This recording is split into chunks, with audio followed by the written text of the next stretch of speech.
Welcome to Washington East to West Sports. This is episode 113. I am Matt Beatty, joined alongside, as usual, by Sean Beatty and Kevin Ardall. If you want to get involved in the show, go ahead and tweet us. I'm at Beatty_Matt. Sean is at NastyBilly22. Kevin is at C2Believe. That's SEA2Believe on X or Twitter. Like our videos, subscribe to them. Tell us what you think in the comments below. We're going to have a relatively brief show today. We're going to touch on a couple topics, the two big topics that are coming up this week. We're going to start with the Seattle Mariners. That's right.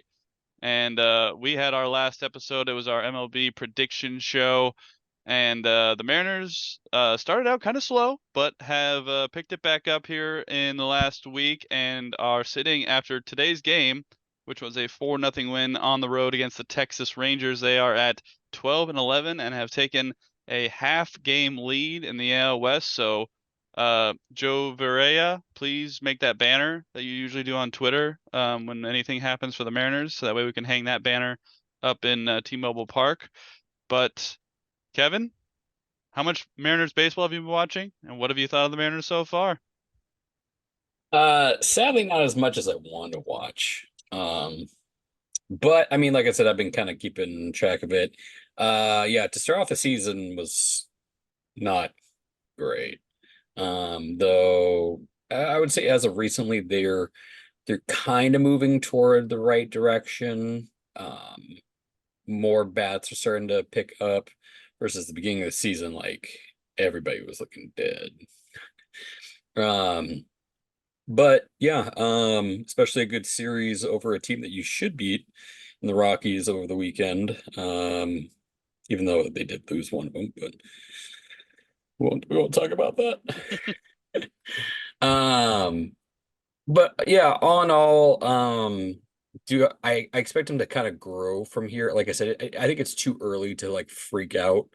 As I said, like last season too, I think we were kind of around the same boat last season when everybody was crapping themselves. I was like, well, let's see what they look like at the end of May, beginning of June, and then like if we're 500 below, yeah, then start freaking out. But at the same time too, you are playing teams that are not so good, and the division is struggling. So this would be a time to try to pick up some wins. Um, every win does count. Like, despite what a lot of people will say, like at the end, you know, we're always at the end of each season, we're always like, oh, if we only had so many more wins, we would have been in this position versus that position. And it's just like everyone counts. So, especially against really bad teams, like against solid, good teams, yes, try to win the series essentially is what you should go for. But against poopy teams like the Rockies, you need to aim for the sweep. You can't be fumbling crap in the ninth inning like we did in that game. I think it was ninth or tenth, one of the two. Can't remember, but because it was like scoreless for eighth was for like eight, wasn't it? And then yeah. So yeah, other than that, um not going to go into too much detail. Everything else is essentially kind of what we thought it would be.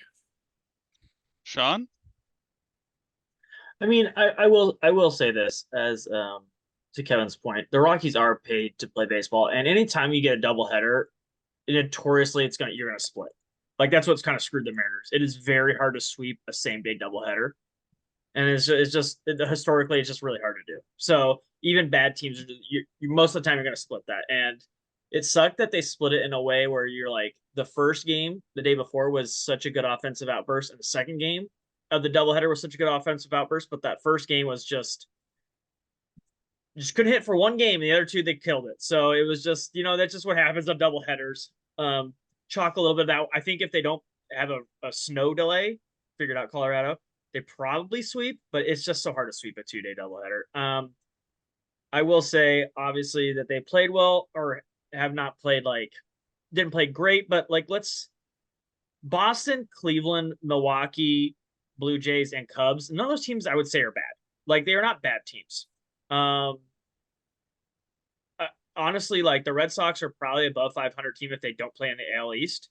Guardians are not great, so losing 2 out of 3 there was kind of rough. Brewers were a playoff team last year. The Blue Jays were a playoff team last year. The Cubs were almost a playoff team last year. Like they're all solid teams. Like, yes, like they're none of the Rockies. They haven't had their easy series until the Rockies series showed up. They haven't been playing like the Nationals or the Angels or Oakland. They haven't had really any gimme series yet. So they did start off really slow. And the most worrisome part was the rotation. And so because of that, I wasn't too worried because I was like, well, the arms should figure this out. If I'm gonna trust anything, I'm gonna trust the arms. They're gonna figure this out. And right on cue, they did, and they've done everything that they're supposed to do. I was a little worried that Julio just was showing no power, and then he finally hit a ball, the furthest hit ball the Mariners have hit this season. Um, Today, I don't know if you guys have seen the home run. It was no doubt about it. Don't move left fielder. He got every ounce of he could out of that one. So it like to Kevin's point, the bats and it was hard to watch because nothing went right. The defense was fumbling. The arms that were supposed to be good were bad. Luis Castillo was bad. Kirby was bad. Um, Bullpen wasn't doing things. Julio, JP, and Jorge Polanco killed this team early in the season. They were horrible, and they're all finally picking it up. So you knew that Julio Rodriguez, JP, and Jorge Polanco weren't going to have a under 500 OPS for the season. You just were like, how long is it going to be till they break out? Just don't bury us, kind of like what's happening with the Astros. Don't bury you. You can't win us. You can't win a division or a World Series in the beginning of the year, but you can lose it. And just that's what I was hoping for. Just don't bury yourself enough because you know it's going to come out, but just like it was everything went wrong in the beginning, like to Kevin's point. Like and even the defense was just not going right. They were just I feel like a lot of the games, like in the Cubs series especially, I feel like the tide was turning, like, but they lost those two games. The Cubs didn't win those two games. The Mariners found ways to lose the two games to the Cubs. And I was just like, okay, it's like the corners coming here, and now they finally like I think they're finally turning it on. And this is how the Mariners are gonna play baseball. And the pitching has been they set a record for pitchers going 5 innings and 3 runs or less. They've done 11 starts in a row, and that includes not having Brandon Wu in your rotation. So that includes a sixth guy in your rotation. So that's been awesome. The bullpen's been great since this rotation too. They absolutely like shoved, like to Kevin's point, against the Rockies. They went into Colorado and for 3 games gave up a run a game. Like they averaged 1 run a game against a major league team in Colorado, like in that stadium. So and then they basically made the Reds average a little less than 2 runs a game at home, and the Reds can hit. Like I think because Kevin plays fantasy too, Matthew do too. Every Reds starter 1 through 9 is rostered in fantasy, so that is a feat. Like to keep that roster to 2 runs is like a big deal. So yeah, they are looking good right now, and let's just hope that they keep it going, and let's just hope that the Astros just continue to fade off into the distance because it's getting real bad down there, and I'm not sad about it. Yeah, I've been able to watch. I mainly like to watch the East Coast games because they're just on earlier, so I'm able to catch most of them. But I have been able to watch some of the. I was able to watch the second game of the doubleheader on Sunday. I didn't catch the game today. But well, first of all, I mean, as I've said every year on this show, I don't care till August. Like Kevin's right. Like the freak out from the internet, which is purely reactionary, and that's just what the internet does. But it's it's just so weird how they barely played any games and people are freaking out about how the Mariners are Okay, doing, slow start, all that sort of stuff. can I make a real quick point to What's your up? point, to you guys' point? Everyone was like, Jerry's a terrible GM. Like to Kevin's point, Jerry's a terrible GM. The season's over, and I just simply on Twitter was like, guys, if this is equivalent of a football season, we are after the first quarter of the first game. Like, just chill out. Like, people are declaring trades won and lost. I'm like, at the first quarter of the first NFL game, we were deciding trades are won and lost. Season was over. I'm like, put it into perspective in terms of NFL season. Just relax. Okay, relax. So yeah, it's ridiculous. Although the Astros fans should be worried a little bit, but that's funny. But you kept seeing like Cooley hasn't hit a home run yet, and oh, the bats are not going to get going, and all this sort of stuff. And it was the same. It was the same stuff last year. Different chapter, same story. And Mariners have figured out they're 12-11 right now. So let's give them some time to get going here, and especially since it looks like this division is kind of up for grabs at this point.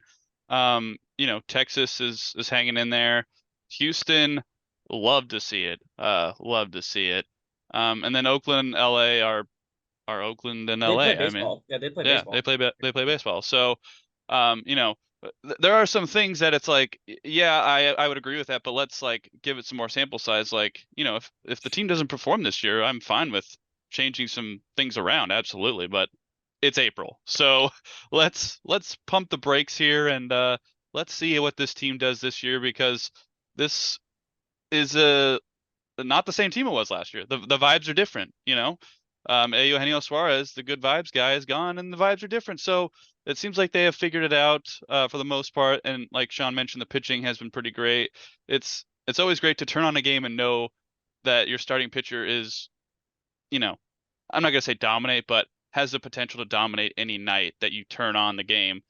And there are some fans who are not really about defense or anything like that, but when you watch like Luis Castillo and he's on, or you watch Kirby or Gilbert and he's on, it's just beautiful to watch, frankly. I mean, especially because I like the pitch clock, and I know that some pitchers have had some issue with it, but I am very happy that the games are much faster now. I like that the games are much quicker. Now I have heard some talk from pitchers about it is causing more injuries because there's not as much time for them to kind of get ready. But There is no evidence to support that as of now. Yeah. So I don't know exactly why some of these top pitchers are getting hurt. I don't know if that's the reason, we know but why. what do we know? They're throwing harder. That's just it. The harder you throw, the more pitches you're just gonna break. This is what it is. And that's what they're trying to figure out. Like, can we limit it? Can you make starting pitchers go further by limiting the people on your number of pitchers you can have? Like, because if you're just going to throw 102 over and over, you're going to break more than Jamie Moyer. It's just what it is. And it's all about speed and RPMs, and it's leading to injuries. Now, they haven't conclusively decided if does like the pitch clock like play a part in it yet. Maybe like a small fraction of it, but like it's just you throw so much harder now than you did just like 15 years ago that's why you keep breaking. Arms don't move that way. Well, if you Like, if you throw harder and more in a row, that could yeah, lead to it. But maybe lay off a little bit. I don't know, but you know, at least so far, it seems like the Mariners, outside of Brian Wu, like Sean mentioned, have mostly escaped the injury bug. Where's wood? This desk is not wood. This is fake wood from IKEA.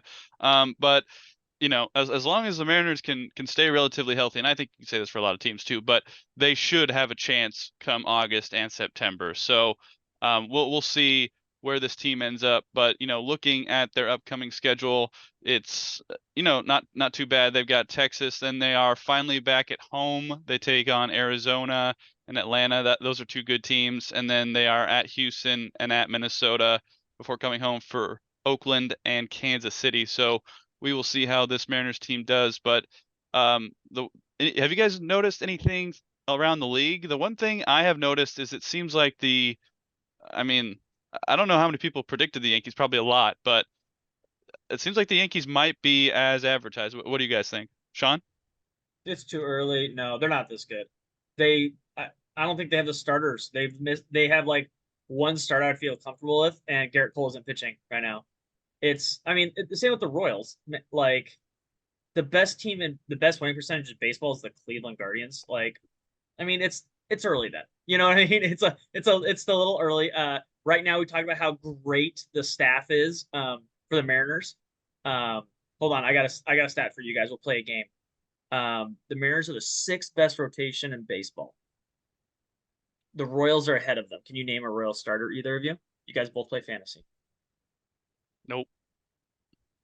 That's it's a little or the team above them, the Oakland Athletics. The team above them, the Washington Nationals. The team above them, Boston Red Sox. I think it's a little early still. Like when all those teams are like, You mentioned it because my boss is a Boston Red Sox, and he's like, "Man, this rotation, I don't think they're going to keep it up." So, yeah, yeah, it's a little or like the Yankees obviously are going to hit and they have some nice pieces, but I just don't think they're 16-8.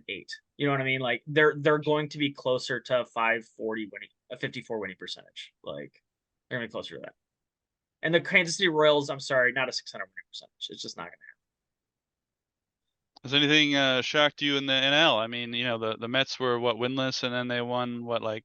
happen. Otani hit a ball 118 miles an hour today, so I don't know if that's shocking, but that's terrifying. I would say the only thing shocking right now, but it's also still too early, is that the least like the crappiest division is the best division, sort of, which is the NL Central, with 4 teams being above 500. That's Yeah. the only thing that's kind of shocking at that point. I just think also that helps that the Rockies and Marlins are so bad. Like, you know what I Yeah. mean? Like, yeah. Like, I don't think any team in the Central is as I bad. mean, it's good. Like, It helps. like end of June, I don't see that being a thing. But The White Sox being as bad as they are, they've played 22 games and been shut out in 8 of them. That's They played 23. really, They're 3 well, and 20. the stat was before today. So I don't know if they got shut out today. But that's impressive. That is hard to do. Tampa I thought Bay they were really being bad, but that's last really bad. is also a little shocking. What is? Tampa Bay being last in the division? Yeah, but again, they're basically 500. It's just, that division is just a gauntlet. The Houston Astros being 7-17. That's also kind of shocking, but injuries. That's also beautiful. Very beautiful. It's also injuries, and they just lost 2 more starters on the IL, so it's not getting better anytime soon.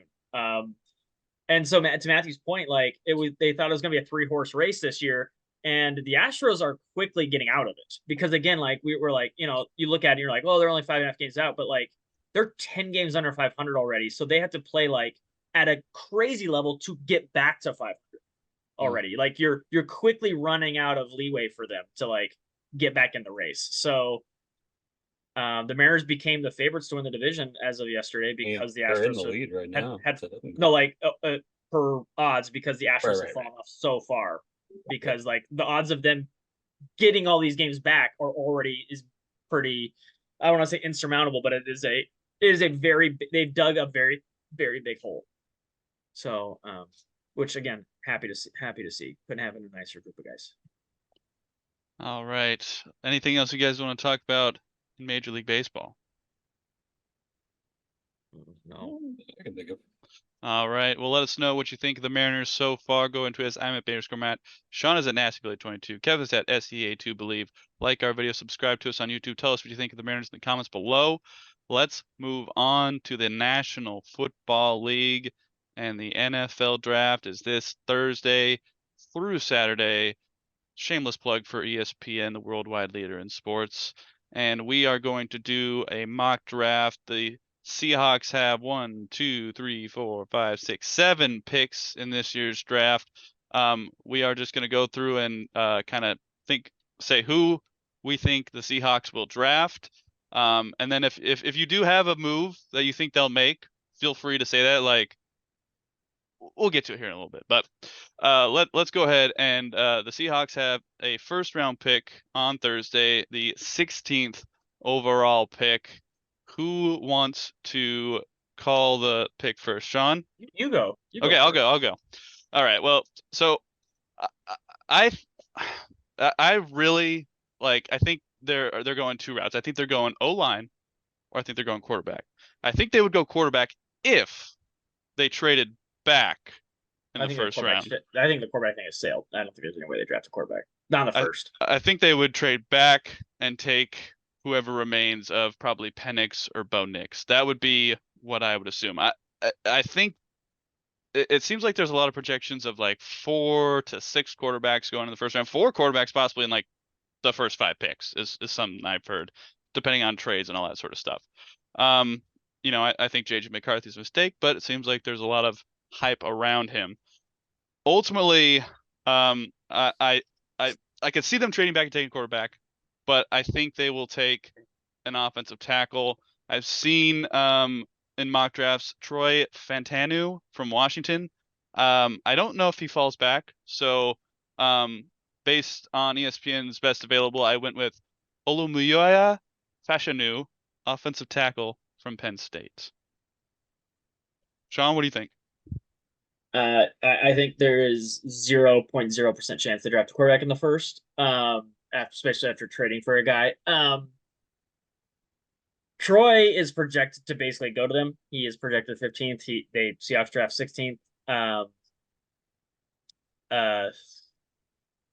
I don't want to get too much into like the Kevin idea, but if Byron Murphy, basically like Aaron Donald Light, is there, like it's he's really small for a tackle, but like Kevin said in the draft with Aaron Donald, if he gets the job done, he gets the job done, and he's really great. But I think that if I guess my ideal is they draft Dallas Turner, edge, Alabama, if he falls, because this is going to be the problem with this draft is it is wide receiver and tackle heavy, and I mean they have tackles. I mean in theory they have tackles. I think they go interior and basically interior on both. That's my goal. So what I would like them to do is just trade down and accumulate a later first and like more seconds because they need more than just a couple picks here. So ideally trade down, but I guess take like what Matthew said, Troy or one of those two interior or like D line players. Um, do that. If you go down further, I'm not against taking like a Chop Robinson or Jason Sehorn Light, a white corner, Cooper DeJean. Like if you could later in the first round, because the guy could play corner and safety.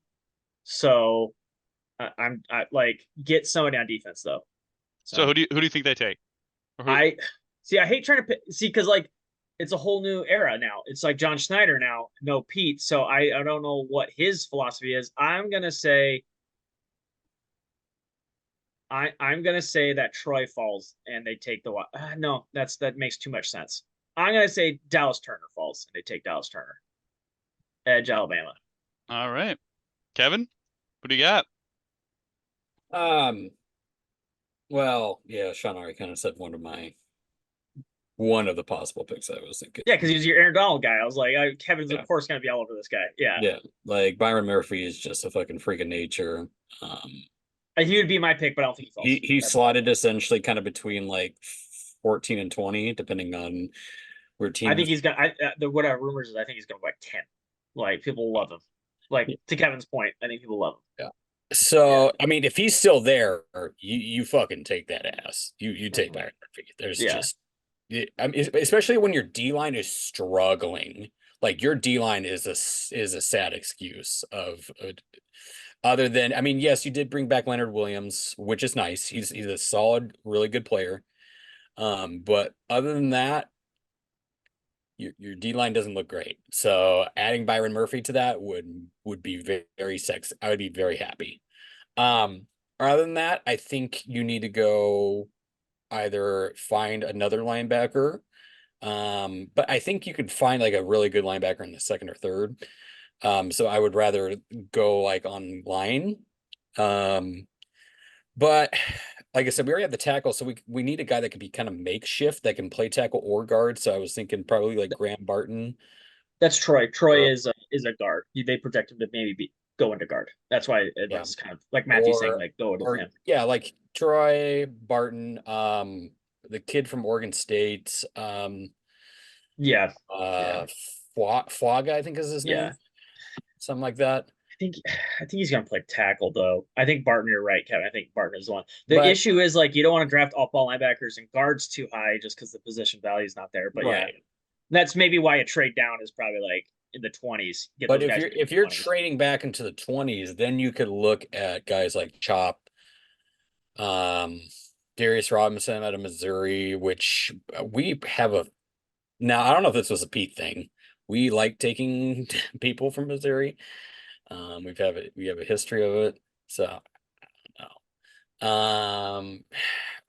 Johnny Newton from Illinois is kind of predicted late first, early second. I could see something like that. Yeah, I just hope they just don't take a fucking wide receiver, please. I know this is a wide receiver draft, but God, you don't need another one. That's why I think the guys are going to drop because I think tackles, wide receivers, and O line tackles are going to go, and quarterbacks are going to go super high. So it's going to push all the defense down. Why I'm hoping we get one of those defensive guys. Yeah. Or even if you want to take a tackle and move like what's his face at right tackle in. Lucas. I don't know if he moves in, but yeah, I've suggested that earlier. Yeah, I just Yeah. don't. I think Troy is like the ideal Matthews guy at UW, like But because he can play interior. with you need a guy that can kind of flex both, just because you've had O-line injuries so much that you want to be able to plug and You, a guy that's you need flexible and bodies. plug and You play. need to Yeah. fill one of the five. Yes. Somebody to play one of the five. Like I don't Yes. care where it is. Shit, I don't Like even care if you take a center. Take that fucking yeah, it kid just from Oregon. you need someone to guard. I mean, you could probably wait on him, but yeah, I get your point. Yeah, just Yeah. someone who can block somebody. Like, holy crap. Yeah, Yeah. yeah, I agree. So, like I said, if Byron Murphy's there, take his ass. If not, go get some interior line or get another like outside linebacker slash or just somebody on the deep, like in the front seven. Front seven is what we're looking at essentially. Yeah. Yes, we do probably could use a safety, but I think you could probably find safeties. We've already spent last year, on a DB, so I'd rather see this year. I mean, the front seven just really needs to be addressed. And that's what I would like to see Yeah. at least. But So who are they taking? oh, fuck. I'm gonna hope that people get greedy and Byron Murphy just is there. Drops. That's my dream pick. That people get greedy with wide receivers and fucking and quarterbacks, and that Byron Murphy just falls to us, and we're just like, I mean, it is a nice wide receiver class. Yeah. Can I go next, Matthew, for the next Yeah. pick? Yep. Okay, so what I ideally like them to do, trade down. Graham Barton is like Kevin mentioned. That's who I'm taking end of the first. Like they go into like the 20s, depends on who trades up, but that's kind of like interior guard guy in the first round. It's a little early, but still, I'm like, I don't care. Get your guy, and they get a second, and that's when they get a Chop Robinson, somebody like that, or Great name. either. Well, I almost picked Kool Aid McKinstry just solely based Oh off name. man, that's a great name. Yeah, too. but he That is plays when I so- saw corner, that name, and I was like, is and I'm that like, for real? and I mean, And I actually, I saw really like the player too. It I'm must like, be his corner- nickname. It must be his nickname. No, Just it go. is his name. But like I just I Jesus. can't yeah, like it is from what I understand here.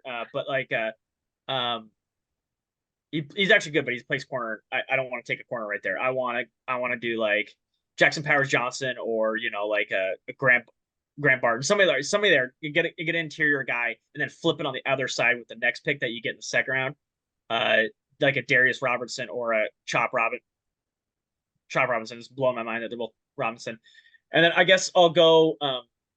I think that's kind of the direction they go. I think they flip that, and then the next pick they actually have 66th overall. I've seen this a lot, so I'm not like going Wait, out. 66? Isn't that what they have? No, it's 81. Oh, 81 is the okay. 81. That's right. Oh yeah, that's right. I think what's gonna happen is Hicks, WSU safety, falls to them at 88. I think, and I want them to take him. So they're gonna go guard, edge, safety. That's mine.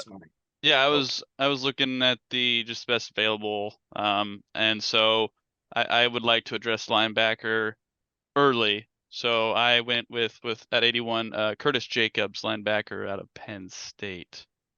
Kevin, anyone in particular you're looking at that third round pick, number 81? Well, I was gonna say too, if I think we'd trade back and get a second round pick, and then looking at people in the second round. I mean, this is kind of where your defensive tackles and linebackers are coming out. There's two out of Michigan State, Jenkins and Colson.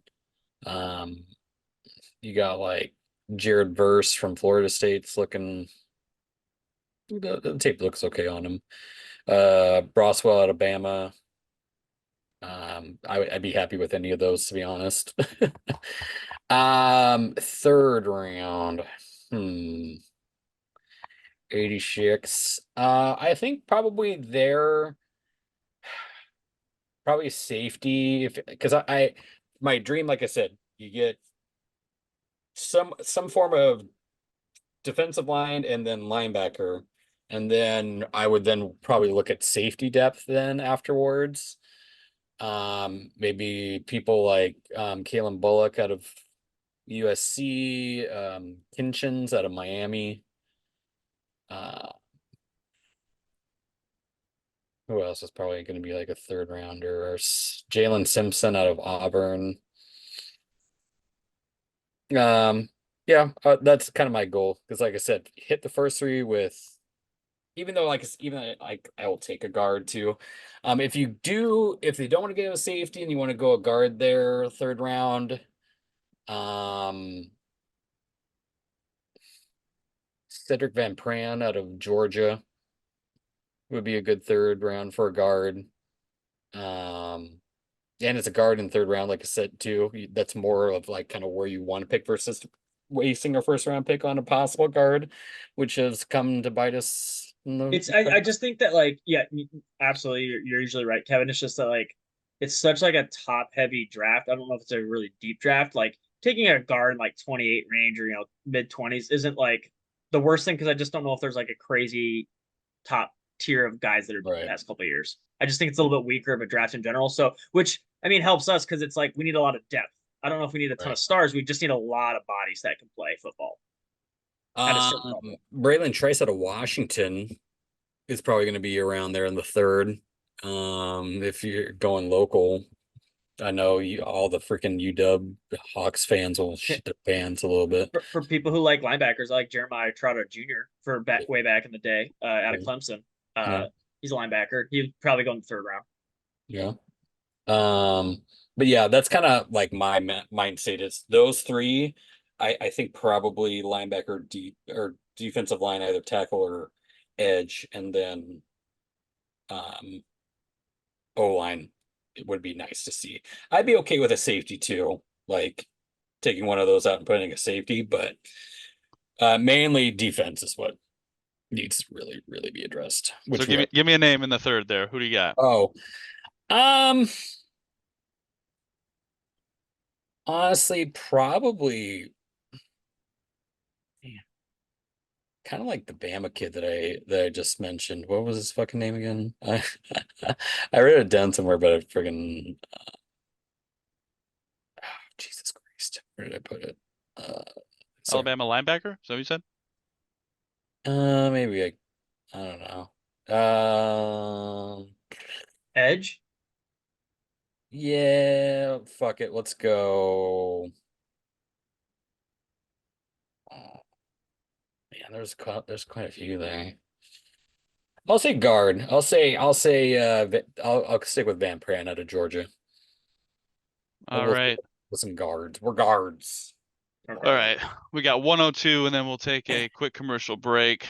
I'm going to go on this one. So around this spot is where if they don't go quarterback early, I could see them taking one at this point. Looks like Spencer Rattler might be on the board around this fourth round pick.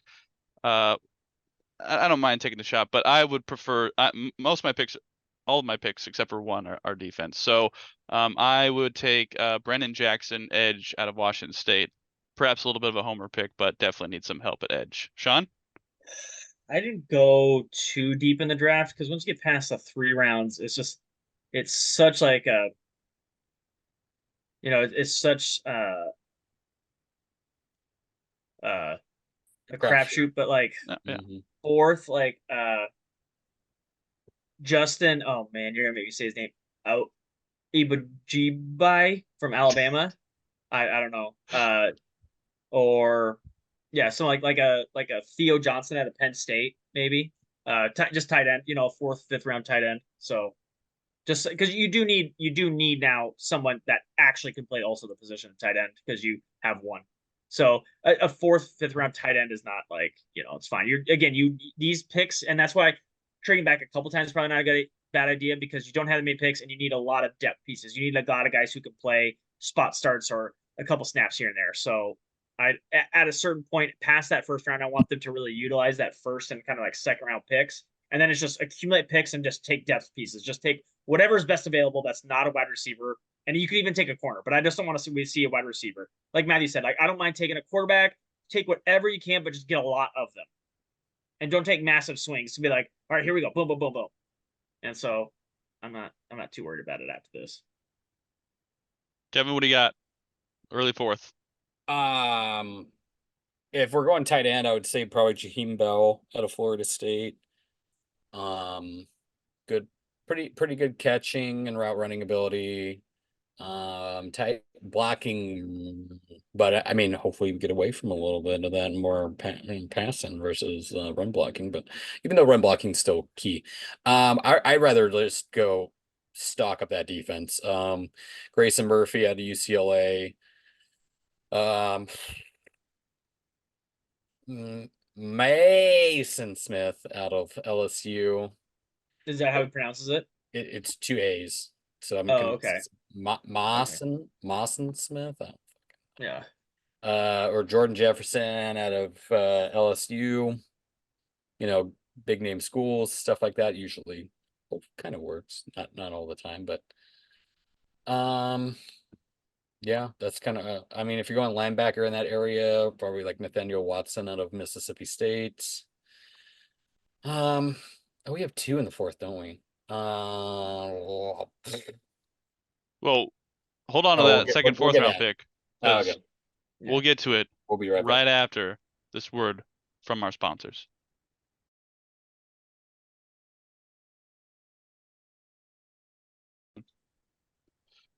Welcome back to Washington East to West Sports. Thank you for all of our sponsors who financially definitely support this podcast. We're thinking about quitting our day jobs, but let's get back into the Seahawks draft. So I'm just going to actually just roll down my list here since it seems like I may have been the only one who created one, but we'll see. Fourth round, 118 overall. I went with Dadrian Taylor Demerson, safety out of Texas Tech. Sixth round, 179. I went Dominique Hampton, safety out of Washington. Sixth round, 192. I went Fabian Lovett, senior defensive tackle, Florida State. And then 235 in the seventh round, I went Easton Gibbs, linebacker, Wyoming. So I went pretty much all defense. The offense has, some needs, but I think the defense really will be addressed, and especially with Mike McDonald coming in and being a defensive guy, I think the majority of the picks, maybe not as many as I went, 6 out of 7, but I think the majority of the picks will be defense. Kevin, what do you got for the rest of the Seahawks draft? Oh,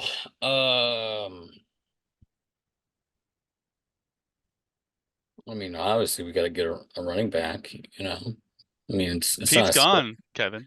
yeah, but it's not a Seahawks draft without a fucking running back. Yeah, you gotta have a We'll find fifth. out how much.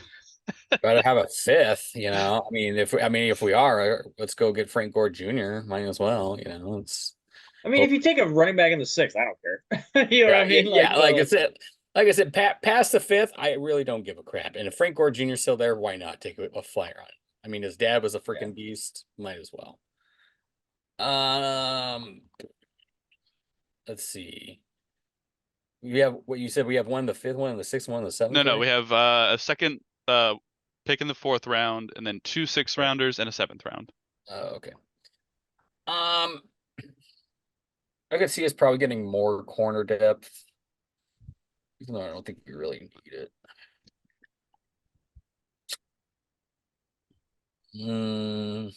To keep our UW fans happy, maybe Tupuola Fitui, that linebacker guy.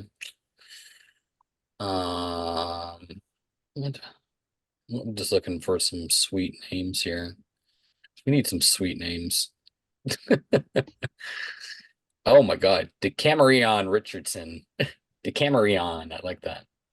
I have a Keith Rudolph Jr. D line, Illinois, fifth round. That's Quantez Stiggers. Let's go. Freaking quarterback out of Canada. There we go. Yeah, Quantez Stiggers. The frick. I mean, then if we want to go for a Huskies, or I mean a Coug pick, Smith Wade, if we want some corner depth, I wouldn't mind swinging that. I have them going Brennan Jackson, sixth round. Okay. Edge. I went way earlier than you. I went fourth round. I mean, he's projected to go that late. Matthew's he's getting a little spicy, but that's fine. I like to see one name that's kind of risen toward he's gotten up a little bit, but he's still kind of around a fourth, fifth is Matt Lee, who's a center slash guard out of Miami. Liked his tape a lot. That was one thing I did write down. Good pass blocking and good hands, good movement. From what I saw, other than that, there's nothing really. Like I said, I didn't really go a whole lot in depth past it because, like, as we've mentioned on this podcast before, like past really the fourth round, there's not a whole lot. In the past, like I feel like we've had needs versus like now we need like everything. And thank you, Pete, for everything you did. But yeah, this is just like we just have nothing. So Just stock up this on is defense. This is the true rebuild. So it's just like I'm like, it's more like buckshot. I don't care.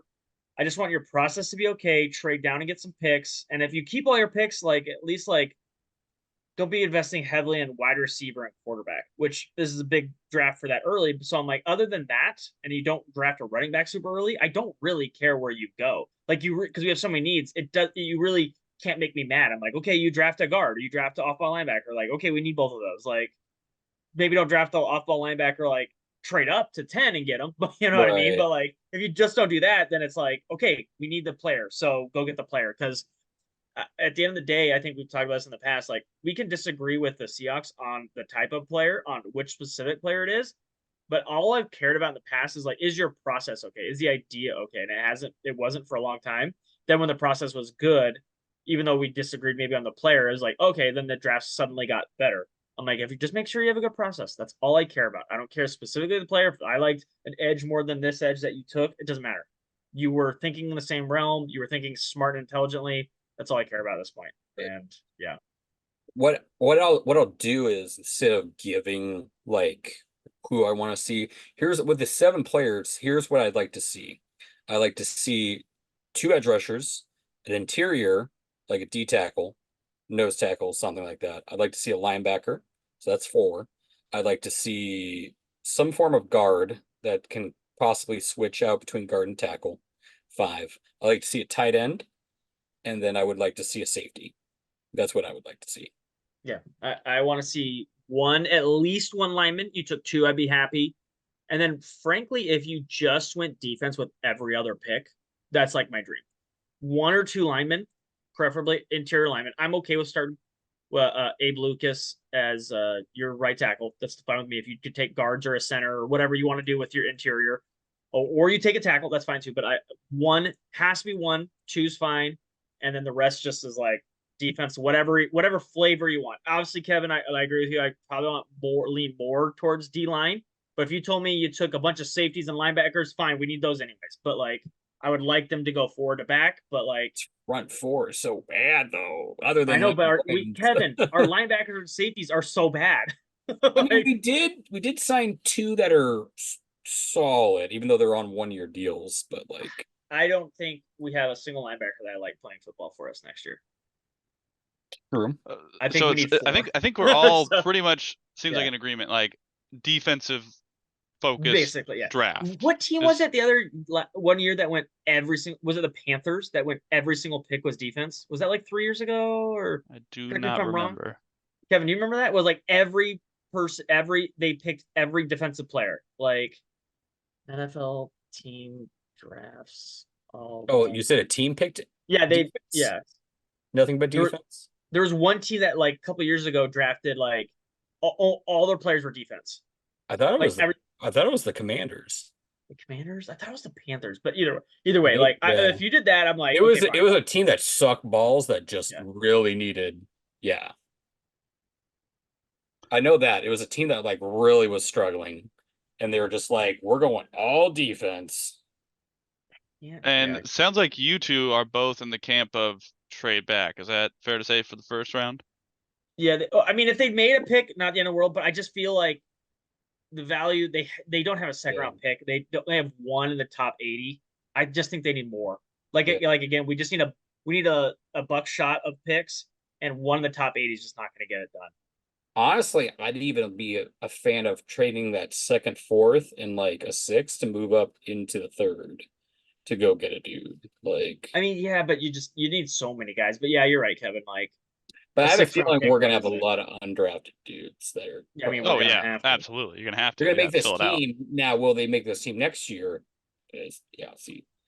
But just because of what you get, because there's this draft is so, as we said, so high on quarterbacks, wide receivers, and stuff like that.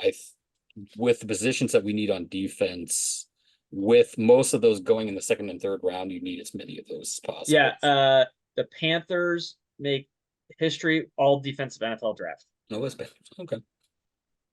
2021. Yeah, they took every player they took was a defensive player. And looking Yeah, at the Bills ESPN mock with the reporters, they had Troy Bautanu from Washington. So I feel like that seems to be the consensus pick, and I think that'd be a good pick. I mean, if they took him, I would not. We could talk about. I think I'd love that pick. He plays guard. UW won the award for best O-line in football last year. No, I wouldn't think twice about it. It's totally fine. Do you see? Sounds like nobody thinks they're going to take a quarterback. Is that fair to say? Not early, because I just don't think we need to take one early. If, like you At said, all. Matthew, Do you you think? take one. I mean, you take one. No, you could take one in the 4th, Spencer Rattler, if he falls, because there's a lot of upside there. I don't mind that at all. But you take anything more than that, like I said, we have 3 picks in the top, because we have like 2 late thirds, right? We have an 80. We have 16 or 81 and then 102. 102. Yeah, we have 2 picks in the top 100. You have too many team needs to be drafting a third quarterback. You know what I mean? Like, it's too much. And if you're not, like, I'm all like saying taking the best player available, but like, you have Geno Smith and you have your backup, and you have 2 picks this year in the top 100. I'm like, you just need other guys. Like, you're doing Geno a disservice if you don't spend one of those picks on a guy to help Geno. Yeah. Like, I think you're probably right. It seems like the writing is on the wall for Geno for this to be his last year, at least in my and then book. you traded some picks for a guy that maybe could get a look at. And if I think they're going to give him the shot the following year, and if it doesn't work out, that's fine. And then you could maybe take a guy next year or something like that when you have all your picks or you have some options. But you just have so little high in this draft. It's just like, and the big 4, like you said, are going to go. So you're kind of reaching for a guy who maybe starts in 2 years, maybe.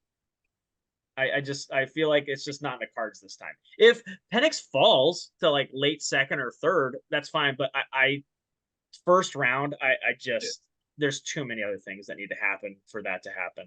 Like, and Penix is probably going to fall to the 2nd, I think, honestly. Like, he's very, very old. And history of old quarterbacks is not good. So Bo Nix, Michael Penix, it is not good for you. I think I agree with you, Sean. I do think that Grubb would like to get his guy on the team, but is that his feasible? Is that, well, that's what I'm saying. I would say so. Yeah, he just played with him last year. What if he likes his O-line guys? What if he wants the O-line and he's no, like, no, hey, I'm not saying that he doesn't like his O-line guys. I'm saying he would want to try and draft his quarterback that played for him last year. I don't think that's now if he falls to the 3rd, could they take him? Yeah. I think they could absolutely take him there. Yeah. If a talent like Penix falls to the 3rd, I kind of would judge the Seahawks if they don't take him. You know what I mean? Like, if they don't have to trade up to get him in the 3rd, I'd be like, man, if he falls to like 101, like, why do you not take Michael Penix? You know what I mean? Like, but barring that, I'm just like, I don't know if it really is feasible. And my point is, Matthew, like, there's a lot of UW guys are his guys right now. And what makes Penix his guy more than Odunze or the 3 receivers that might get drafted or the 3 O-linemen that are going to go? Like, they're all his guys. And so, like, and John Schneider's going to tell you that Geno Smith's the starter either way. So, like, he might just like, he's just like, and Grubb is not deciding who's they're drafting. It is John Schneider, and then it is Mike McDonald. No, so I absolutely understand that, but there is some influence from the guy who's running the offense. Yeah, to maybe take the O-lineman. But my issue is what I'm also scared of is who made the offense go more, because college, there's a big discrepancy in talent. The 3 receivers are rumored to be NFL players. The 5 linemen are going to be NFL players, and Michael Penix, not all of them are NFL players. Which part is not the NFL caliber player? And I don't have an answer. Like, but I'm just like, I feel like the safer bet, the one that doesn't make your franchise fold if you use your first round pick on Michael Penix and he's not the guy. If you make you draft the tackle or the guard in the first round and he's not a guard, no sweat off your back. You know what I mean? I mean, it sucks, but like it's less of a put you back than a Michael Penix does. Yeah, I agree with you, but I can see a world where they take Penix at 16. I can see it. I It mean, yeah, wouldn't just surprise me. because he plays in Seattle. Oh, it would shock me. It'd shock me. He plays Really? in Seattle. I think that's the link. They're like, he plays in Seattle, and I'm like, okay. Like, how often does it actually happen that that's the case? Fair. Kevin, what are your thoughts on that? Yeah. Unless some, like as Sean said, unless some weird thing where Michael Penix or Bo Nix falls to the third, I think you wait until next year because you have more capital to spend to go up and get the guy that you want, versus this year you don't. So this year you have to use what you got to build that hot garbage of a defense at the moment. Yeah. I mean, is it after one draft going to fix this defense? No, but you need to start putting the building blocks in place and try to find an answer. Get your scheme in there right. Get your Yes. players in there right. Get a year under your belt. Yeah. It's gonna be a little bit more rough for a year. I don't think they're gonna win as many games as they did last year, and that's fine. I don't expect them to. You need to turn the ship, start turning the ship, because the ship was going the wrong direction. Yes, it was. So with all the compensatory picks that we're probably going to get next year, I think you have more capital to move up to get a guy that you really want next year or the year after. Like Matthew, would you rather, gun to your head, let's say, doesn't matter, both fall to you, JJ McCarthy or Penix? Wait, so you're asking if I have to pick one at 16? Yeah, if you have to pick one, which one do you want? Penix. See, because like everybody else has said JJ McCarthy, and I didn't even look at quarterbacks because I'm like, I don't care because we're not taking one.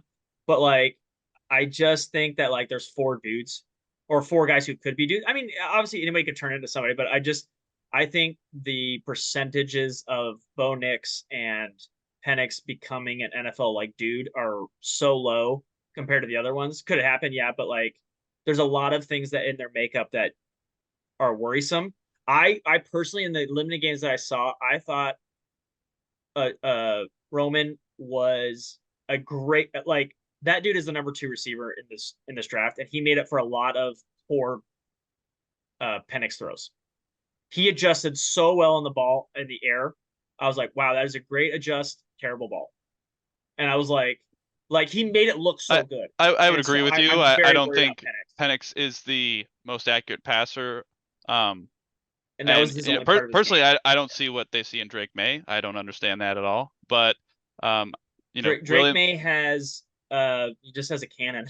Like it's a Josh Allen. You can't teach the cannon. No one else has that. So. I mean, I don't think he's going to be a good NFL quarterback. I think Daniels and Williams are 1 and 2, and then I think there is a significant drop off after that. Daniels has a huge question marks too. He's old, really, really old, and hasn't played a lot as a college player, and invites a lot of pressure. It's the Russell Wilson. You run a fine line if you invite a lot of pressure, and Russell was able to get it while he could, and then if you can't, it is very, very bad. Can Jalen Daniels do that at the next level? That is a huge question mark. It's Caleb Williams' show, obviously. Like that dude's a dude. Like, but the other ones have major questions. I think there's 4 guys, and I just think that Penix. I don't even know if I would take Penix with my first 3rd round pick. Let's put it that way. If he was at 100, we only have 1. Well, I guess if you trade back, we have 2. Multiple, yeah. Don't we have 2? Is it no. Is 101? 102 is 4th, the second pick in the because round. There wasn't enough compensatories to put. I thought there was enough compensatories to technically make it a 3rd. Okay. We got a 1, a 3, 2 4s, 2 6s, and a 7. Okay. I thought I'd make it. Okay, so I would I? Maybe I pull a trigger on that, but like still, I'm under the assumption that we trade back and accumulate picks. I just don't think, like to Kevin's point, I think there's. I'm with you though. I don't think JJ's a guy. I would only be willing to move the needle for 3 guys, and since the Seahawks aren't in the running for those 3 guys, don't force it. take a guy late. If he turns into something, that's fine, but you need to fill so many needs. You Yeah. don't need to be Yeah, forcing I this. would agree with you, and I think Kevin's in the same boat as well. Like Yeah. defense is the priority in this draft, and if there is Interior, oh my, yeah, that's it. if there's an offensive player that you are, that falls to you, sure, but I would And if like they to take load a up on the receiver in the defense. fifth, like again, like I'm not super gonna be like again anything like that late. You do what you're gonna do. I would like a guy, but if and they're fifth round picks, they're not all gonna be Richard Shermans. You know what I mean? Like I it's mean, just yeah, then it is what it is. You're you're kind of taking a throwing shot. darts in the you're throwing darts in a fifth round. Yeah, like so you do what you do, but I would like them to fill out some linebackers. I really want I really want to make this linebacker room a lot better. Yeah. So All right. Well, let us know what you think the Seahawks are going to do in the NFL draft. Go ahead and tweet us. I'm at Bearscore Matt. Sean is at NastyBilly22. Kevin is at SEA to believe. That's C to believe. Follow us on X or Twitter. Subscribe to us on YouTube. Like our videos. Tell us what you think in the comments below. Hopefully, we'll be back in a couple weeks and we will recap the NFL draft as well as see where the Mariners are at in their season. And then hopefully we'll have some more time to talk some other sports as well. But till that point, we will see you next time on Washington East to West Sports. Bring back our Sonics. Dame time.